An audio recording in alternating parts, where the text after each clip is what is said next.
안녕하세요. 림쌤의 10분 역사에 오신 걸 환영합니다. 저는 여러분의 역사학습 가이드 림쌤입니다. 오늘은 한능검 대비 개념 강의 26번째 시간으로 조선 후기 경제와 사회의 변화로 돌아왔습니다. 과연 조선 후기 경제와 사회는 어떤 모습으로 발전했을까요? 조선 후기의 변화, 조세제도부터 살펴보도록 하겠습니다. 이 조선의 조세제도 역시 양난을 기준으로 조선 전기와 후기의 모습이 상당히 다른데요. 원래 조선의 세금은 토지세에 해당되는 전세와 각 가정마다 특산물을 내던 공납, 그리고 노동력에 해당하는 역, 이렇게 세 가지가 있었습니다. 이 중 전세는 조선 초기에는 과전법으로 보통 수확량의 10분의 1, 최대 1결당 30두까지 내야 했었는데요.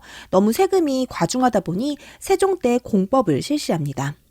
그리고 토지의 비옥도에 따라 세금을 내는 전분육등법과 풍융에 따라 세금을 납부한 연분구등법을 적용해 최저 1결당 4두에서 최고 20두까지 세금을 내게 했는데요.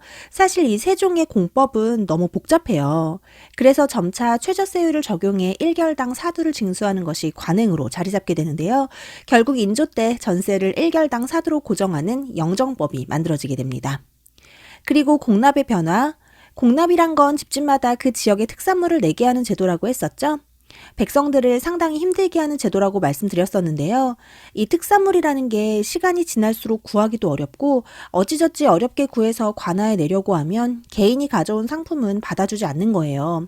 오직 관아와 연결된 박납자들에게서 산 물품만을 받아주는데요.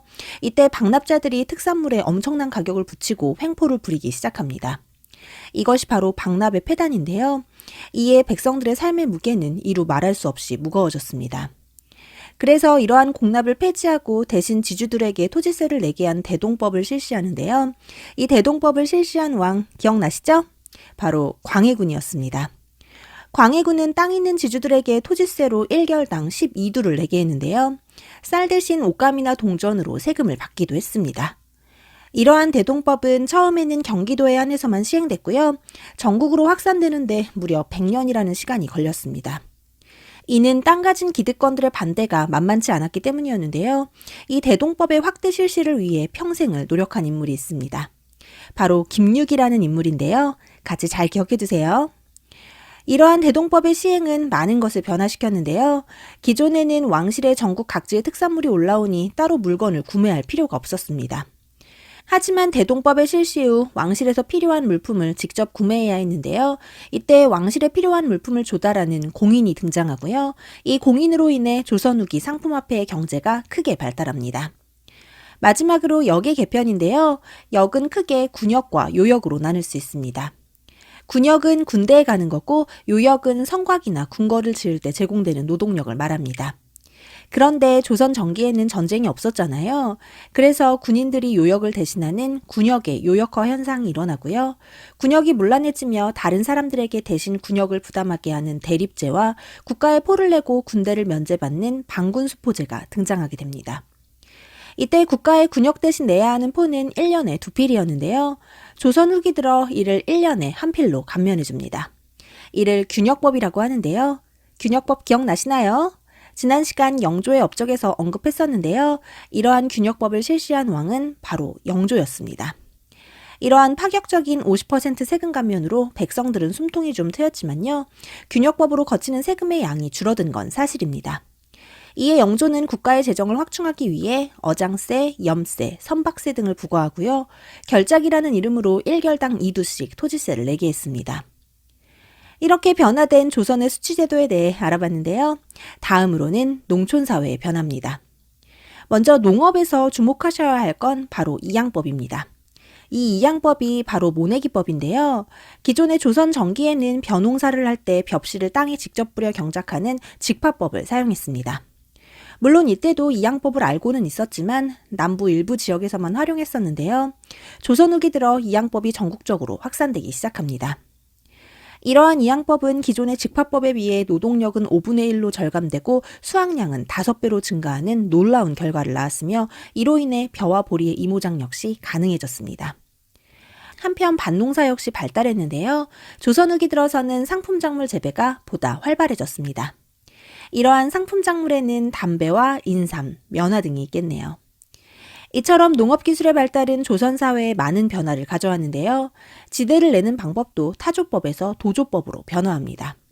이 지대라는 건 소작농이 지주에게 내는 일종의 토지세라고 볼 수 있을 텐데요. 조선 전기에는 소작농과 지주가 수확량을 보통 반반씩 나눠 가졌습니다. 이를 타조법이라고 하는 건데요. 조선 후기 들어서 농업기술에 자신감이 붙은 농민들이 이제는 지주와 딜을 하는 겁니다. 예를 들어 작년에 30가마의 쌀을 주었다면 올해는 40가마를 주겠다라고 미리 계약을 하는 거죠. 그리고 농사가 잘 돼서 만약 수확량이 그 해에 100가마가 나온다면 농민에게는 더 이득이겠죠?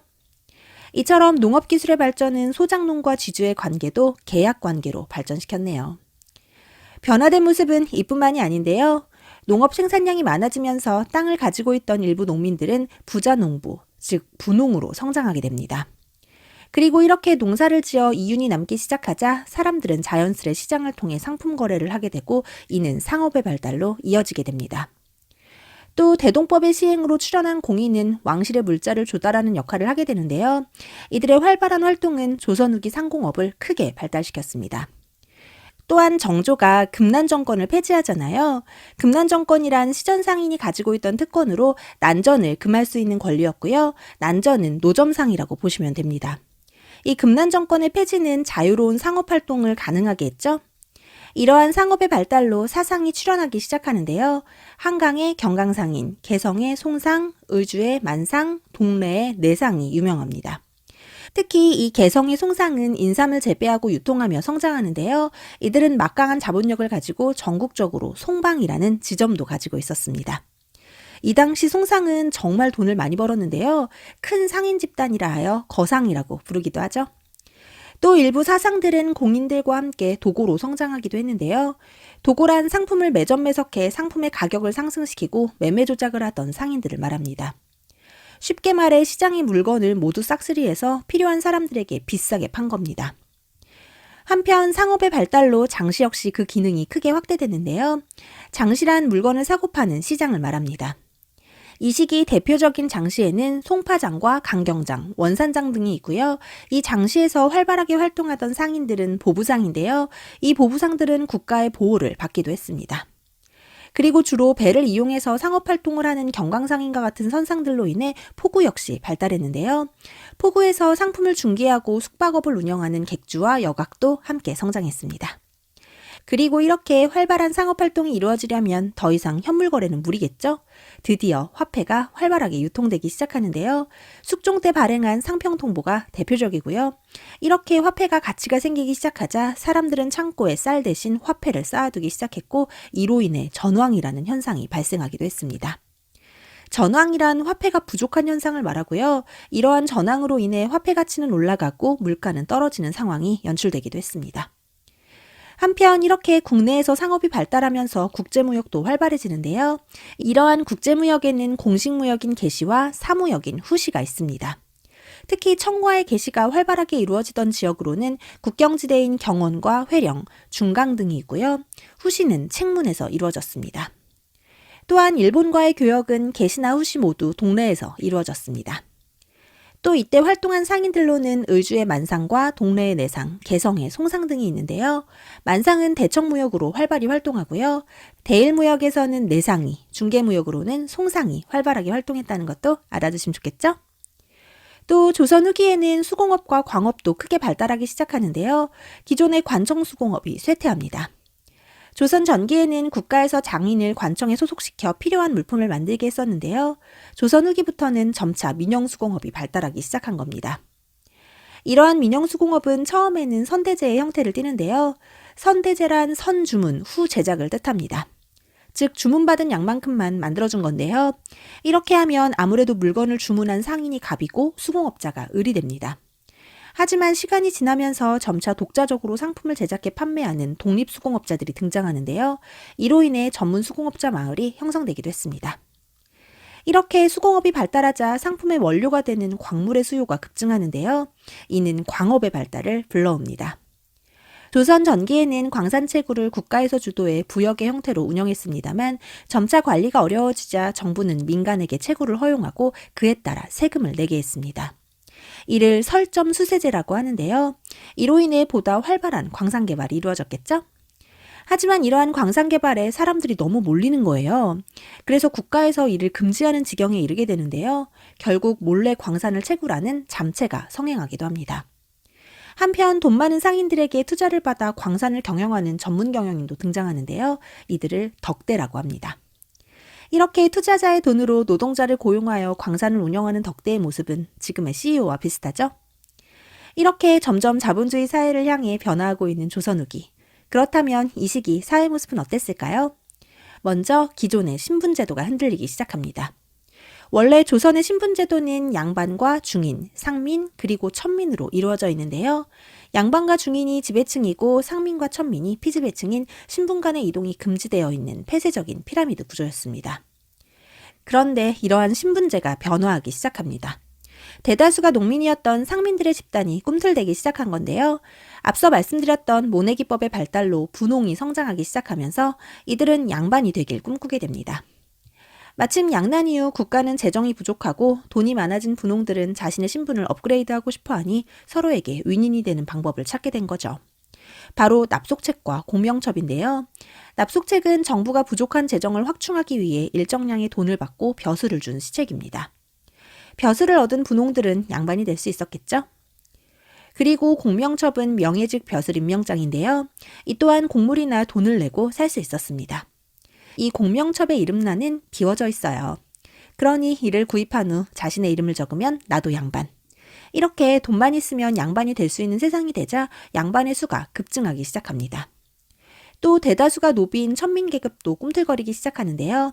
여러 가지 이유로 노비의 수가 감소하게 된 겁니다. 이렇게 노비 수가 감소하는 데는 우선 노비들의 끈질긴 도망이 있고요. 노비종모법 역시 노비 수를 감소시켰습니다.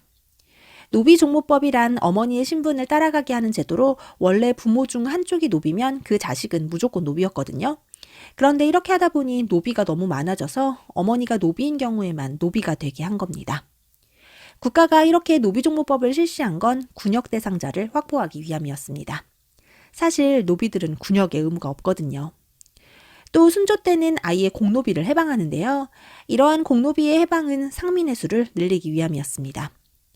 상민들이 양반이 되는 경우가 많아지면서 세금을 낼 사람의 수가 줄어들자 국가 차원에서 공노비를 해방시켜버린 겁니다. 한편 지배층 역시 흔들리고 있었는데요. 양반들의 경우 붕당 정치의 변질로 기존 양반이 권반과 향반, 잔반으로 분화합니다. 권반이란 여전히 권력이 있는 양반을 뜻하고요. 향반은 향촌의 양반, 잔반은 몰락 양반을 뜻하는데요. 조선 후기 양반의 수가 점차 많아지고 돈만 있으면 누구나 양반이 되는 상황에서 양반의 권위는 땅으로 떨어졌고요. 향촌 사회에서는 기존 양반인 구양과 새롭게 양반이 된 신양이 부딪히는 향전이 벌어지기도 했습니다. 이러한 향전에서 신양들은 수령과 결탁하여 점차 세력을 키워나가는데요. 이로 인해 기존의 사족의 향촌 지배권은 점차 약화됐습니다. 한편 중인들 역시 신분 상승 운동을 펼쳤는데요. 특히 양반 첩의 자식인 서얼들의 목소리가 커지기 시작합니다. 기존에는 이 서얼들이 은근히 차별을 많이 받았거든요. 그래서 이들은 신분 상승을 요구하는 상소를 올리고요. 이들의 이러한 노력은 일부 받아들여지기도 했습니다. 또 기술적 중인들도 신분차별에 반대하는 운동을 했지만 이는 실패합니다. 하지만 이 기술적 중인들은 돈이 많거든요. 그래서 이들은 자기들끼리 뭉치기 시작하는데요. 함께 모여 양반들처럼 시를 짓고 문학활동을 즐기는 시사라는 모임을 만들기도 하고요. 이때 이 중인들에 의해 발달한 문학을 위학문학이라고 합니다. 이렇게 조선 후기에는 신분제에서도 많은 변화가 있었는데요. 이로 인해 지배층이 적고 피지배층이 많은 기존의 피라미드 형식의 신분제도는 점차 양반의 수가 가장 많고 천민의 수가 가장 적은 역피라미드 형태를 띠게 됩니다. 이러니 당연히 신분제가 흔들릴 수밖에 없겠죠? 이렇게 진보를 향해 꿈틀거리고 있는 조선 후기. 오늘은 이러한 조선 후기의 경제와 사회에 대해 공부해봤는데요. 오늘 준비한 내용 여기까지입니다. 오늘 내용이 좀 많았죠? 사실 경제 파트라 좀 지루하기도 하셨을 것 같은데요. 사실 오늘 배운 내용은 상당히 중요한 의미가 있습니다. 일제는 식민사관에서 조선은 혼자서 성장할 수 없는 정체되어 있는 국가였다고 주장하는데요. 절대로 그렇지 않습니다. 우리는 이렇게 변화하고 있었고 근대사회로 나아가기 위해 조금씩 꿈틀대고 있었다는 사실을 반드시 기억하시기 바랍니다. 오늘의 중요 포인트, 조선 후기의 조세제도의 변화 중요합니다. 또 모내기법과 상공업의 발달로 변화한 조선 후기 사회의 모습을 분야별로 잘 정리하시고요. 신문제가 어떻게 흔들리게 되는지 역시 잘 정리하시기 바랍니다. 오늘 정말 고생 많으셨고요. 구독과 좋아요는 언제나 감사드립니다. 그럼 안녕! 뿅!